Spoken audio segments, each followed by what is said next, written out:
Welcome to another episode of Straight Fast Podcast. This is your host CY, and this is a special occasion for me. I want to bring to the show somebody who deserves their flowers, a great person, a Hall of Famer, and a legend. I want to bring to the show Coach Norris. Hey, How you doing? thank you for having me. How's your day going so far? Everything's been good. Everything's been good. Had a day off and it's been good and flowing real nicely. Yes, ma'am. Still busy though. As such as you, it seem like you always been busy. Somebody who's been laying a trailblazer for a lot of great examples and stuff like that. So I just want to get into a little bit of your livelihood and your childhood a little bit. So let's start about where you grew up at and talk about your childhood a little bit. Well, I grew up in Shallow Heights Okay. in Aiken, South Carolina, and it was just a Becca place, a great place to be, grow up. You know each other. It's not that same place today, Okay. I'd say, but back then, things were really, really nice. Parents knew you. They could discipline you, and our parents didn't throw back on anything about whatever they said went. For sure. So that was the great days So it's a very family oriented place, right. A place where you go down the road and play with others, and other people's parents will watch over you as well, right, until you was able to make it back home. Played in the backyard. Whoever had a basketball goal, that's where you played. And sometimes it wasn't a true basketball goal. It was just a bicycle rim that somebody just took all the sports out, and we just played basketball. And today, in that community, those kids that grew up in the community when I grew up, every 2 years we have a Shallow Heights reunion. Okay, so let's talk about, like, is that where everything for sports related started at, in Shallow Heights, the neighborhood? Yes, because it was seasonal for us, just like anything else. Basketball during basketball seasons, everybody playing basketball. Baseball, softball during softball season, we're gonna play that. And it was always boys and girls mixed. So it wasn't like the girls over here playing, boys over there playing football. Girls got out there and played football with the boys. So and it was no, you played with your age group, but was no pity, or you a girl or whatever. It was just red out, fun, flat playing. And that was normal back then, and, right. And that's why I feel like a lot of people from y'all eras, including the women, are very tough and passionate and stuff, because everybody played together and things like that. Together. So that's what I like about y'all childhood as well. And those Sunday evening games. Oh yeah, that was the classic. Oh, that was the classic. The Sunday evening, and the adults just stopped by and watched. Okay. So it's something that I told my kids when they were growing up. I said, you never grew up in a neighborhood like we had. Exactly. It was just wonderful. It was great, And that's why I love to hear stories from the elder people and stuff like that, and to learn how y'all grew up and everything, how everybody got along and stuff. So let's talk about your household a little bit. How you got any siblings? I had 3 siblings that grew up in my household, which was a brother. Okay. He's passed, and I got 2 sisters, and then I got another sister. So it was it's 5 of us, but it's 4 of us left. Okay. So coming up in that household, was it very like competitive sports? Was it church coming up? Like, did your parents keep y'all in the church? How was it coming up? Oh, you went to church every Sunday. Yeah. And you went to Sunday school. Regardless of whether they would go, take you, come back, get dressed, they'd come to church. But we went to Sunday school every Sunday, and church every Sunday. That was no ifs, ands, or buts about it. We were going to Sunday school. We was going to church. Okay. And that's why I started playing what I would call regulation official basketball with the church league. Oh wow! But and my pastor then was Reverend MC Adams. He was our coach. Okay. And places we used to practice: Smith Hazel, outside in the winter with our coats on. Okay, because no black churches back then had gyms.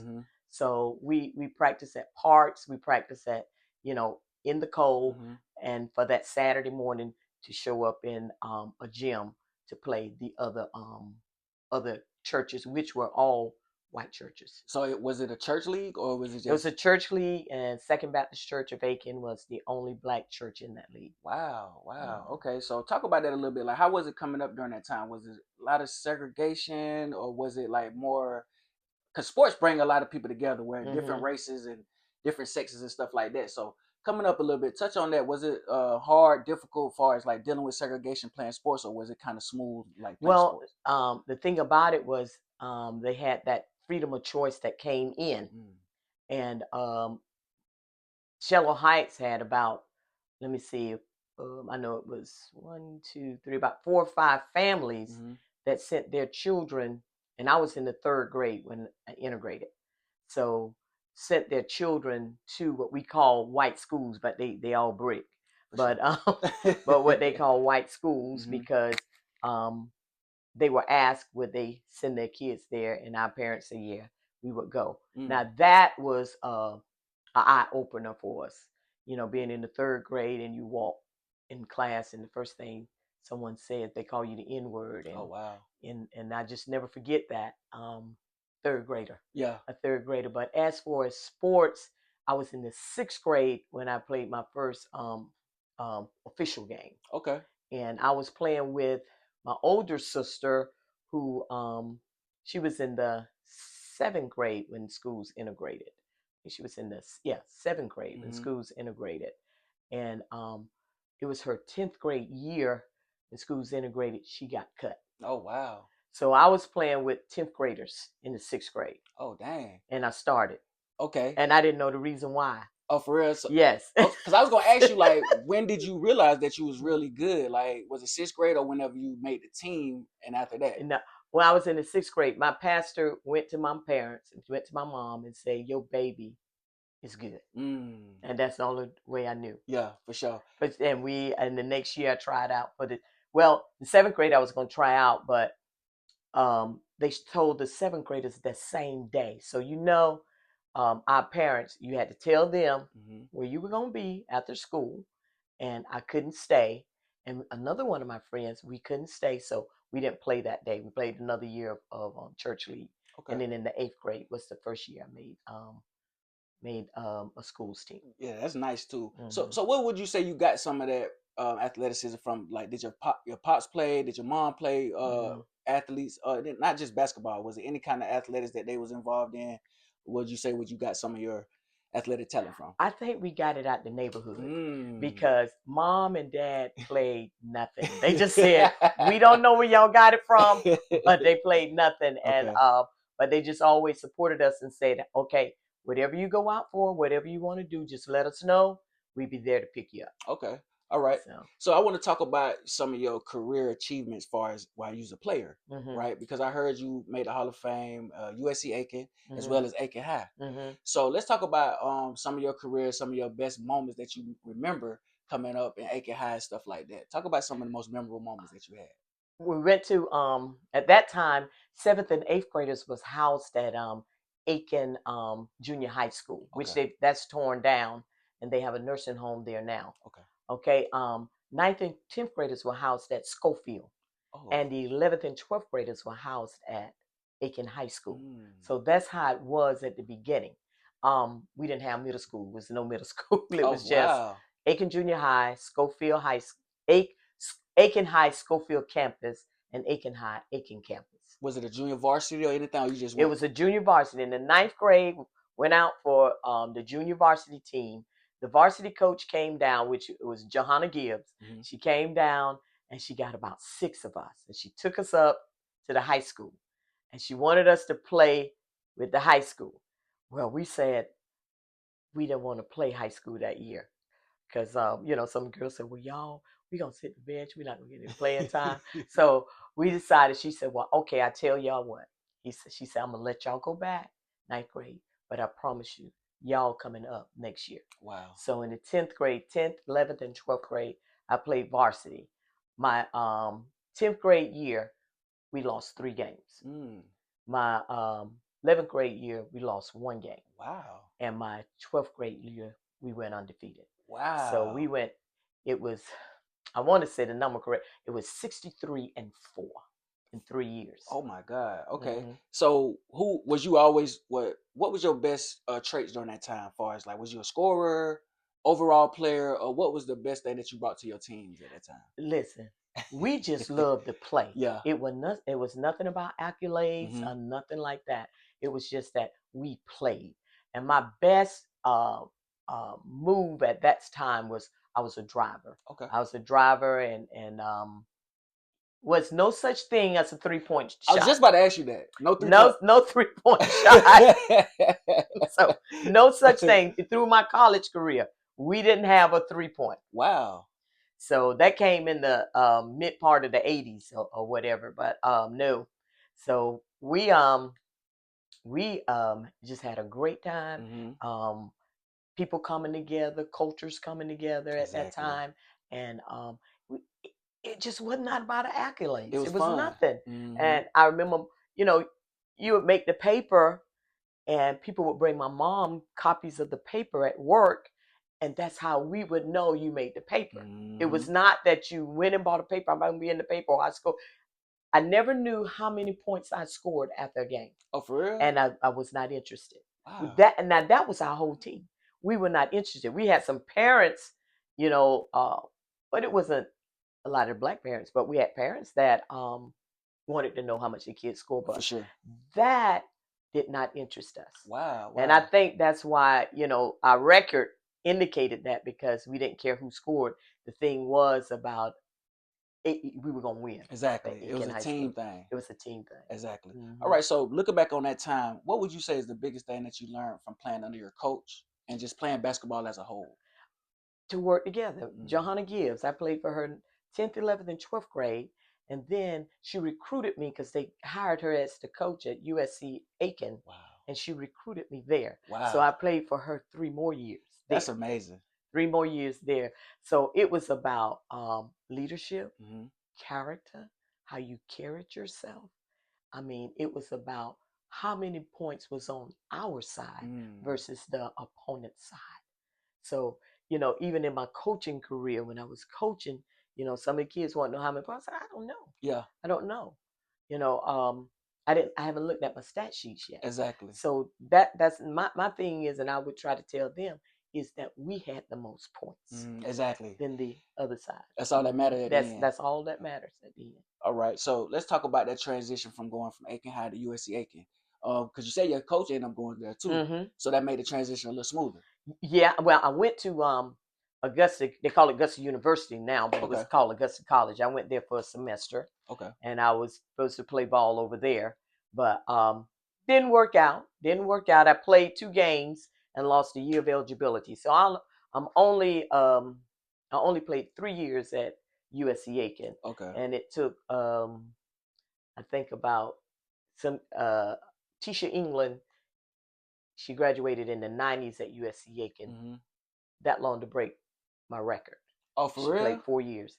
I played 3, and my scoring record. Right now, I don't even know what my scoring record is. That's what they told me. Wow. I said, okay. That's amazing. See, it's amazing. And it was no 3-pointers. No 3-pointers at all. That's what I'm saying. So that shows like how hard a work you was, how dedicated you was, and it sounded like you was a great team player. Yeah. And to be a team player, you still was able to score a lot of points. Because like you said, at the end of the day, it was about who won. Right. It's who won. It's defense. I love defense. Facts. I love playing defense. Oh, for real? Would you say that was your biggest? That's my thing. That was my coaching career. Defense win games. I'm sorry. It does. It wins games. It does. And that's more than just basketball. That's any sport. Like at the end of the day, defense wins championships. It wins championships. And also, it gives you that inner drive. I'm doing something not for myself, but for all us. Yep, facts. Yeah, because you can't really be selfish on defense. Like, you can say I'm getting all the steals, but you're still helping your team out at the end of the day. Right, end of the day. Exactly. Right. All right. So let's talk about USC Aiken a little bit. What would you say is the toughest part about playing college ball compared to high school basketball? Well, things get weeded out. Okay, so it's no easy teams in college. Facts. And I don't know how kids they look at it a little bit different today. D1, D2, D3, and thinking I'm better than that. I don't care what level you play on, you gotta play. Facts. And you gotta, and you got to work at it. And it's just, forget about the D1, if you can go there, go there. Exactly. But if you can't, 52. Those kids Great. are good. Mm-hmm. They are They good. was recruited for a reason. They were recruited for a reason. They represent the school for a Mhm. reason. Exactly. And they getting an education, a free education.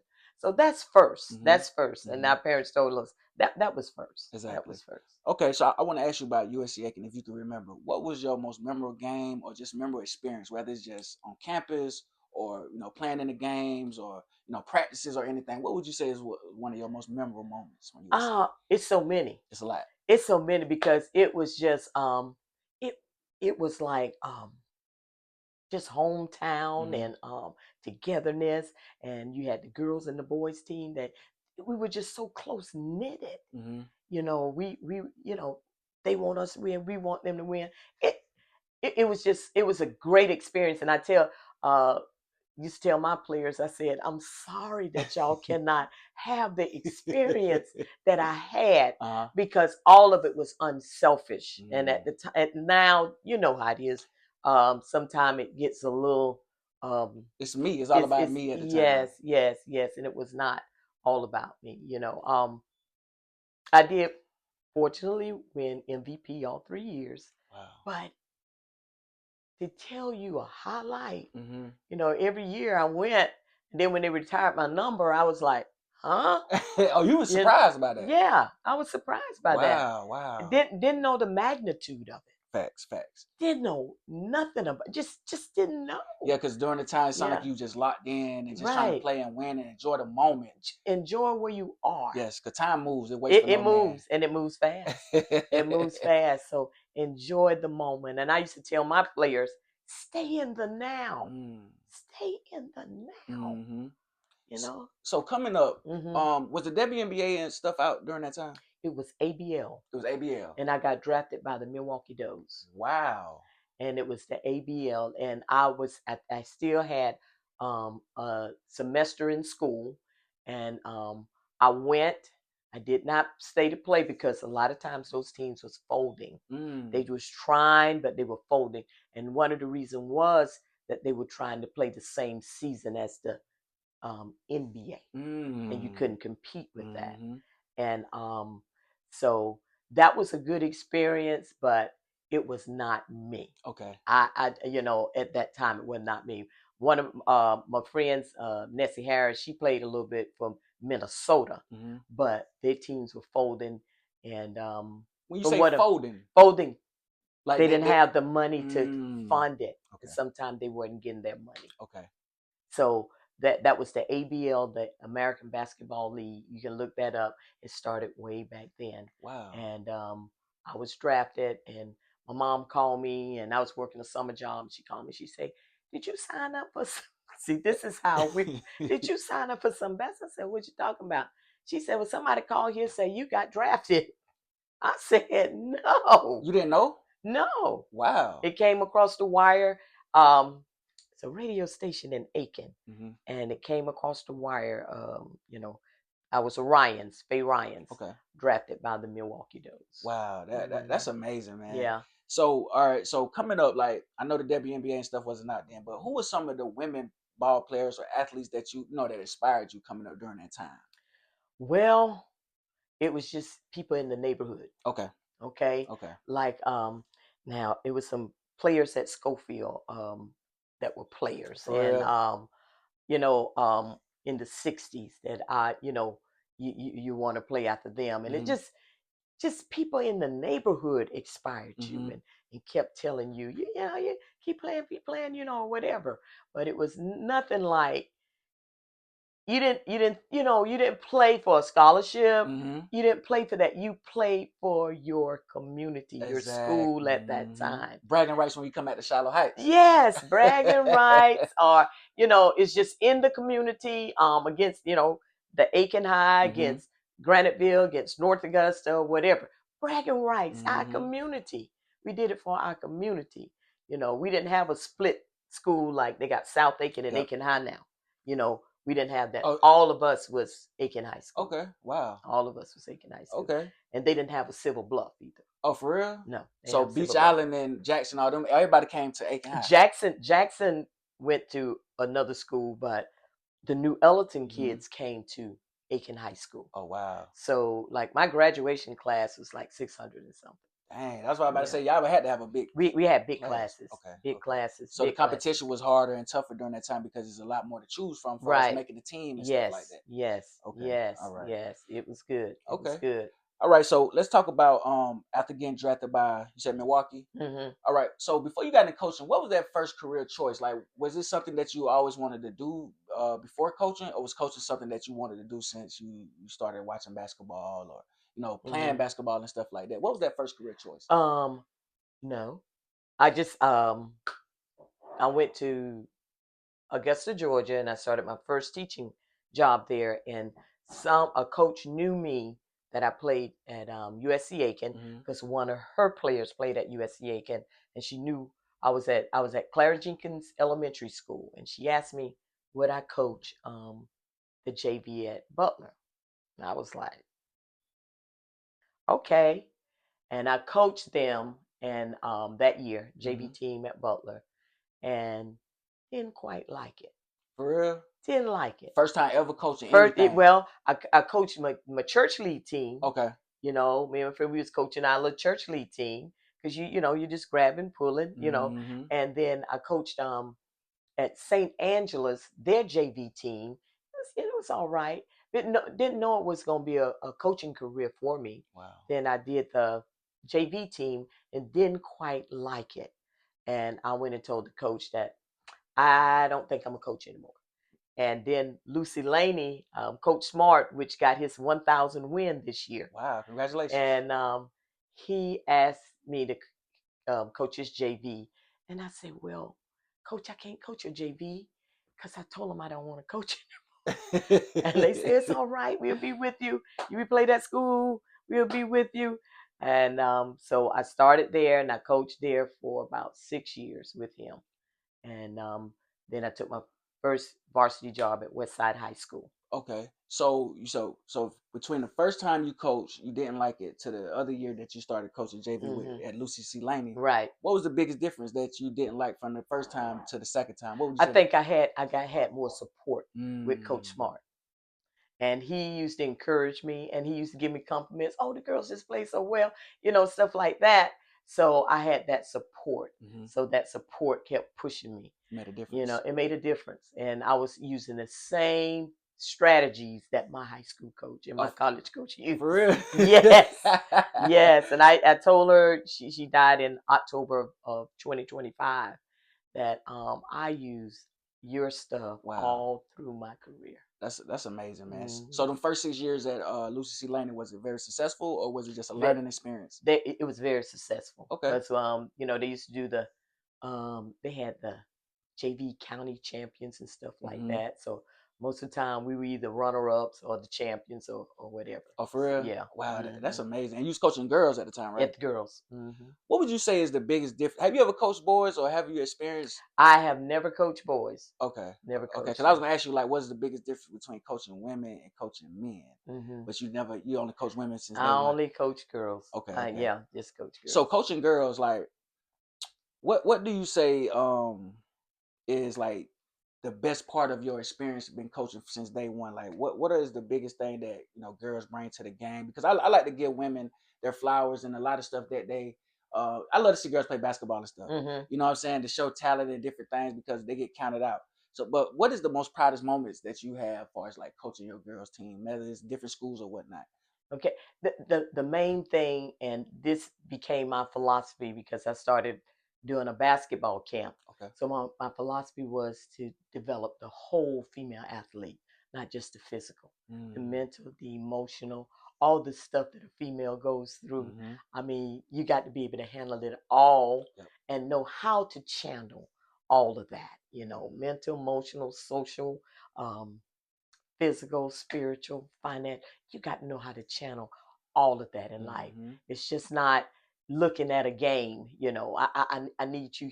I need your mental to be up to par and your emotions to be up to par. Exactly. Because if you don't, that mental emotion, you can have the physical. If it's not up to par, it's gonna take away from the physical. Yep, you're not gonna be able to focus on the you court. Can't focus. Exactly. Can't focus. And so that I'm glad you touched on that too, because women do deal with a lot of things off the court. So being able to come on the court and cut those things off, and you know what I'm saying, and for them couple hours on the court it's pretty difficult. Yeah. But to have a good leader and things like yourself to be an example, so Thank you. that would be great for them as well. Yeah. All right, so what would you say is like the biggest turning point early in your career to develop your whole philosophy for the rest of your career? What was the biggest turning point? I think it was always there. Okay. It was always there. When I went to Westside High School, I took that job, and I talked to my spouse at that time, and I said, "Oh, they haven't been winning," and he said, "Well, it's only you only can go up from here." Mm-hmm. And so I thought about that, and I took the job, and the AD at that time told me that they were about to make the Guinness World's record for the most losses. Oh my God. Until I came. For real? And we didn't win many at first. Mm-hmm. And first year I came there, I had 18 kids to try out, and I had to make 2 teams. So I had 9 on one and 9 on the other. Oh wow! So was you coach? Was it a JV and a varsity, or it was to make a JV and a varsity? I didn't coach both, okay. But that's how many kids. That's how the program was. How far the program was down. Oh wow! And before I left, we were making it. Making a statement in the playoffs. So how many years did it take for y'all to start getting on that winning? I stayed there for 6 years, so it took about 2 or 3. Okay. Probably 3 or 4 years, and they start, But one thing that I could say, once I left the JV, and came over to Westside High School, my first game, I had 3 varsity coaches to come and watch because I was going to be playing them. Mm-hmm. And I said, wow, dang, why are they coming to watch? And then from that point on, you could no longer beat me in the ground, beat this team in the ground. In order to beat me, you had to keep your best out on the floor. And they knew that from early. Well, I didn't see it as that. Yeah. I'm just, young and, didn't see it as that. But I'm just saying, all of them coming to watch. It was something they seen in you from an early age. It must have been. But I that's a defining moment. That was a defining moment to see that. And then I left there and I went to North Augusta. Okay. All right. So we're gonna fast forward to that. All right. So that process, what was it like transitioning from, you said Westside, right? To North Augusta? How was the program whenever you got there? I've been building ever since, but it was down. Oh, for real? It was down. Okay. It was down. So my first year there, I got there, and some of the girls that played the previous year didn't come back. Okay, so it's a new coach, and plus, that's the first Black female coach. Oh, for real? So, okay, let's talk about some of the players. Did they graduate, or they just? Some of them didn't come back. Okay. And I didn't know who they were until later on. Okay. And I remember this lady, she coached at the recreation department. She's a city council, Miss Carpenter. Okay. Oh yeah. And she asked me to scrimmage, and I said, "Well, okay." I scrimmage, and my team beat their team, and the girls was telling me some of those players played last year. They didn't come out. But one of their players, I heard her when she walked out, she said, "Oh, darn, they good." Oh yeah. And then we wasn't good. We wasn't good yet. You was just getting everything established. Yeah. And try to get your coaching style into, you know what I'm saying, so what would you say the biggest thing that they needed at that time, for us to just get over the hump of winning?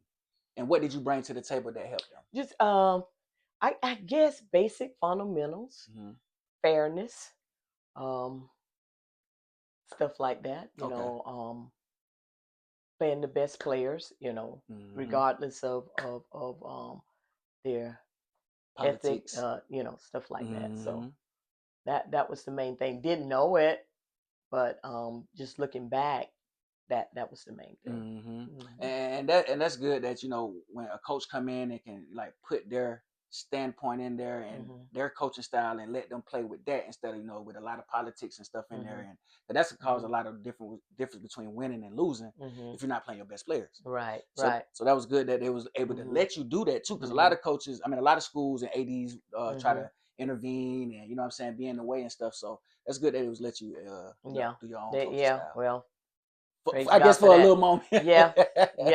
Okay. They did. So how do you feel about it? I want to ask you how you feel about AAU. AAU is fine. Okay. To an extent. When it gets to where it's mama and daddy's ball, that type of ball, it needs to cut. Okay. Everybody that plays AAU is not college material, and we need to understand that. Facts. And sometimes, because I remember when I first went to North Augusta, I felt like my team needed to play kind of year round, so we did this YBOA thing, and I had a couple of parents to help me out with that. And the reason we went into it was to make them better, not for scholarships, to get them better, to get some more games up under their belt. Like we playing another season. So when you get to the next season, not only is your second season, but it's your third season. So that's the reason we play. But it's fine. But to watch it, the unorganized AAU is hard. I don't even like going to the games. But to if you're doing it just to help develop the kid, that's fine. But if you're doing it because you looking your eyes is struck with scholarship, that's not good, because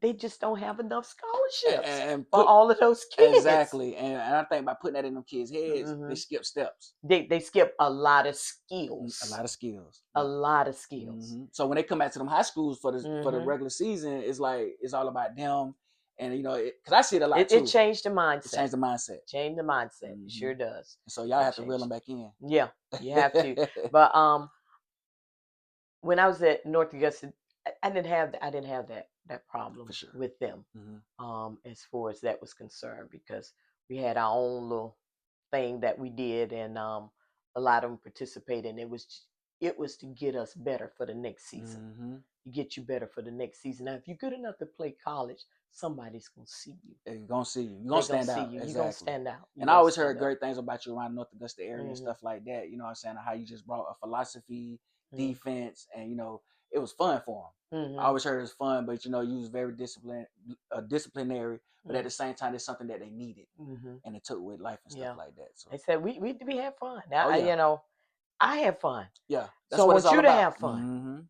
It was good for me. I want you to have fun. Exactly. All right. So how long did you end up staying in North Augusta? 13. Okay, 13 years. Wow. Okay. 13 years. So out of them 13 years, how many years would you say was a successful season as far as like winning? Let me see. We started knocking that thing out probably when those, because I had a few freshmen. So by the time they're we started getting better by their sophomore, junior year. Okay, and from then on out, it was like great success. It was good success. Oh wow, good success. Okay, all right. So let's get to past North Augusta. So after leaving North Augusta, you end up going to. I went to Washington County for 1 year. Okay. And I went to Washington County because my son wanted to play for his dad. Yeah. So, okay. And I went to Washington County, and his dad was at Keenan, and so high school league say it's legal. Okay. He can choose any school he wanted to. So he chose to go with his dad. So I stayed 1 year, and then had a call from Dutch Fork assistant principal, called and asked would I interview for the job. Wow. And I said, man, I just gave these girls 1 year. Yeah. I said, that's tough. And I interviewed, and before I can get back to Aiken from Irmo, they called me and offered me the job. Wow. Yeah. And these one of the schools that you made the Hall of Fame for. Right. This year, right? Yeah. Or was it the end of last year? 2024. 2024. 2024. Okay, you got inducted to the Dutch Fork Hall of Fame. Yes. And so I read somewhere where you won 3 state championships in a row. Right. 2012 to 2014. Right. All right. So let's talk about them years, man. What would you say was the biggest reason why y'all was winning them championships? Well, again, just like what I did at North Augusta, I bought the teams, and we played together in the summer. Continuity. And we scheduled. Yeah, we scheduled.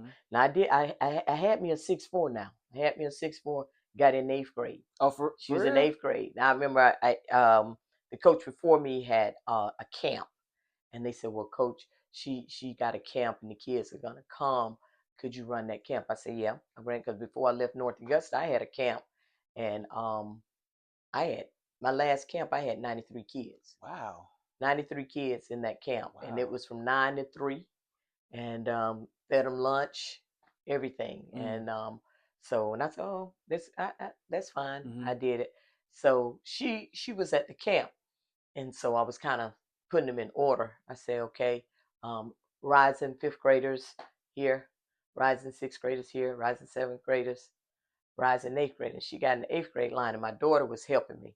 She said, well, Ma, I don't think she was paying attention. I said, you better say it again. I said, rising 8th graders. And she stayed in that line, you know. I said, okay. But she's surprised an 8th grader. Exactly. So she played for me from 8 to 12. Wow. And she was one of the ones that made that impact of y'all. She made a big impact. Do you remember her name? Impact. Elena Coates. Elena She Coates. played for, okay. She played for yeah. University of South Carolina. Exactly. I heard Elena Coates. Wow. Yeah. From 8th grade on. 8th grade on. And out of those years, she won 3 state championships with right, you. Right. Wow. Right. That's amazing, man. Yeah. That's some of your best times of your years. Because I know it ain't all about winning for you. I know it's the experience. But to win 3 state championships, it's hard to win one. It's hard to win playoff games. Right. Right. So what was like? How did you feel during that time, like winning them state championships and, you know, finally getting to it? Because that was your first time winning a championship during that time? Yeah, well, we kept going to the Final Four. Final Four and the semifinal. We kept going there, you know, and then after a while, we got over the hump. Okay, they matured because most of those girls, with Elena, they were same age. Oh, okay. You know, so the teams that y'all was playing. Yeah, well, no, the girls. Oh, that's on your team. See, my girls were young for a long time. They were real young for a long time, because I remember one coach walked in the gym. He said, I didn't know you even had practice. We had Sunday practice. I said, why? He said, it's not a car out there in the parking lot. None of these kids drive. And I said, I had never thought about that. Yeah, exactly. They was too young. They was too young to drive. So yeah, they that was a impact during that time, and it kept going. Elena came back and helped with the girls. Oh, for real? Yeah, she came back and helped with them, and some of the other players came back and helped. That's good, man. So. And it sounds like they learned from you, as far as like, you know, learning continuity and, you know, keeping it as a family. And this is something that after they graduate and stuff, it's still a family, and they was able to come back and help. Right. You and help it's about the community. And I told them, you know, I'm way from my community. I'm from Aiken. But I say, this is something you will never, ever be able to do again. It's playing for your community, playing together. Yep. I said, once you go to college, the community is coming together from all over the world. You know, so this is something you're doing for your community. Exactly. And that's how you should look at it. Exactly. Yeah. All right. So I want to ask you, like, comparing it to all the schools, what would you say separated the good players from the great players? To me,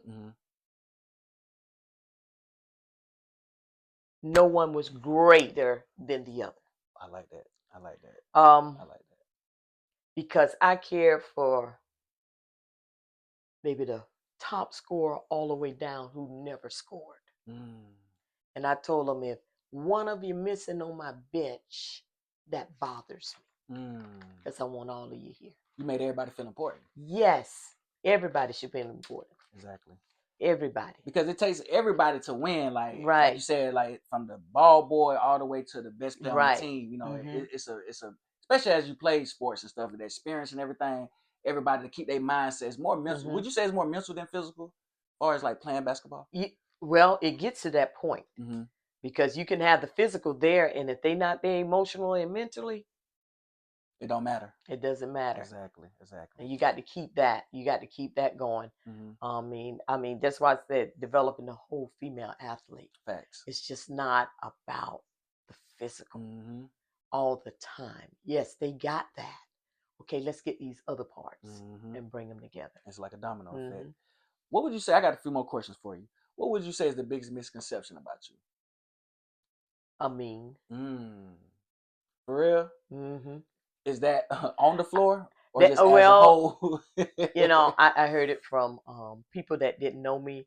I heard it from kids that have come in the next year and they say, "You're not mean." I said, "Well, why would you think that?" Well, people say you mean. You just got to get to know me. Exactly. I'm firm, but I'm fair. Mm. You know. Facts, and that's a Mm-hmm. great thing to have, being firm and fair. Mm-hmm. And people when they look at you from the outside looking in, they judge a book by its cover and how you know maybe yelling on the sideline Right. or doing that, but that comes with passion Mm-hmm. and stuff like that. But when they come meet you and play for you, it's a Mm-hmm. whole different story. Mm-hmm. And just by me talking to you now, man, you got a great Mm-hmm. spirit and great energy and stuff like that. And I used to tell my players, I said, I show out on you in practice. So in the game, I'm gonna just look at you, we got a little problem tomorrow, but exactly. yeah, I'm not gonna Embarrass you. embarrass you too much out Mm-hmm. there. But No. we'll handle it once we get to practice. Yeah. Mm-hmm. Okay, so what life lessons did you resonate with it when it comes to basketball? Oh, basketball is, I always said it's a game of life. You got to think fast. Mm-hmm. When you mess up, be ready to go back, do it again. Mm-hmm. What I did wrong, you just got to rethink about things. It's just a game of life. It is. It's just, you go from offense to defense. I mean, I'm offended about something, then I go to defense, so you got to play it right. And I won't say safe, just play it right in each situation. Exactly. In each situations, because it that's just how life is. Yeah, it is. You have You to make a may quick decision. quick decision. It may be fast paced sometime, and then it'll slow down. So you just have to be ready for every situation, circumstances that may come up. Exactly, being in able to between. adapt. That's right. You got to be ready to adapt to everything. Exactly. All right, so I got like two more questions for you. What would you say is the biggest difference in the game of basketball from when you first started coaching to nowadays? Like, besides the 3-point line, what would you say is the biggest difference? Um, the attitude of the players, which resonate from home or from AAU coaches and stuff like that. It's a difference. Okay. Even the neighborhoods are different. Yeah, neighborhoods are different because they don't. You don't see kids out playing basketball together, or a neighbor come over and you shooting hoops or what have you. You just don't have that. You it's just not there. Exactly. And I guess the trust issue, because you've had problems with coaches and stuff where parents couldn't trust them, and as from the high school to the AAU to the college to whatever, and so it's about that. We don't we don't trust because there's so many other things that have happened. Yep. But sometimes those things happen because we were going for a dream instead of sticking to reality. Wow. Yeah. Wow. Yeah. That makes a lot of sense too, man. So and that's what I see too. Like the biggest difference. I didn't grow up in your era, but just listening to a lot of elder people and stuff like that, is the parents and discipline us slacked a little bit, Right. and the respect as far as the players for the coaches. Right. You know what I'm saying? I see a lot of disrespect and stuff on the sidelines and things like that. And it's because, you got the parents right behind the coaches saying little stuff too. So the students feel like they can say the same thing. They hear the parents say it, and they can say the same thing. That's what they're saying. Yeah. For sure. So thank you for sharing that with us. All right, so let's talk about this. The last one, like how did it feel like to get inducted as one of the the best coaches in the state history? Because you done got inducted how many times as a coach? Hall of Fame.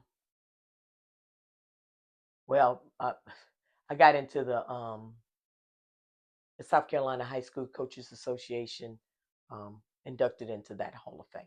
Wow. And then the other Hall of Fames, like Dutch Ford, Aiken High, and USC Aiken. Wow, so when you first heard that, like how important that was to you to know that all your hard work paid off and stuff throughout those years and have a lot of great players. How did it make you feel at that time? Well, I'm still taking it in because it's just like, and I said, I was talking, I said, Lord, people think that, wow, thank you, thank you, That's amazing. thank you, because it just, it's about him. Mhm. He gave me everything I got, and I just say thank you, thank Exactly. God. That's Yeah. all I can say. Mhm. You just think about it, and you look at it, and you look at the little, the plaques and all the stuff you got, your rings and stuff, and you just say, wow, I did it for a good reason. Like, you know what I'm saying? wow, Everything paid off all the way from mhm, Shallow Heights to now. mhm. Because you don't coach anymore, right? No, I retired. What year you retired? 23. 2023. Mhm. Okay, all right. So now you're just enjoying like the fruits of your labor, enjoying your grandkids and stuff Yes, like that. yes, yes, And and teaching a little bit. yeah, Some little sixth graders, teaching them, oh but for real.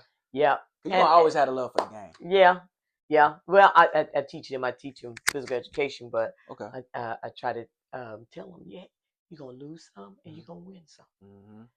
Everybody's not gonna win. Mm. Okay, everybody's not getting a trophy. Yep. Something that I know y'all used to. Mm-hmm. In rec ball, everybody get a trophy. Everybody. Everybody get a trophy here. Everybody get Mm-hmm. a trophy there. I mean, the trophy is within. Mm.